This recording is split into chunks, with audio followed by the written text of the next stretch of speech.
ចស្រឡាញ់លើស្រីតែមួយសូទ្រាំតា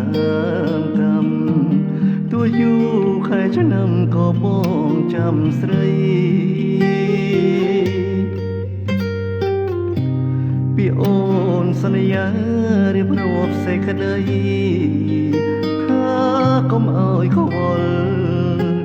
តែរៀមមិនយល់ចិត្តអូនយ៉ាងណា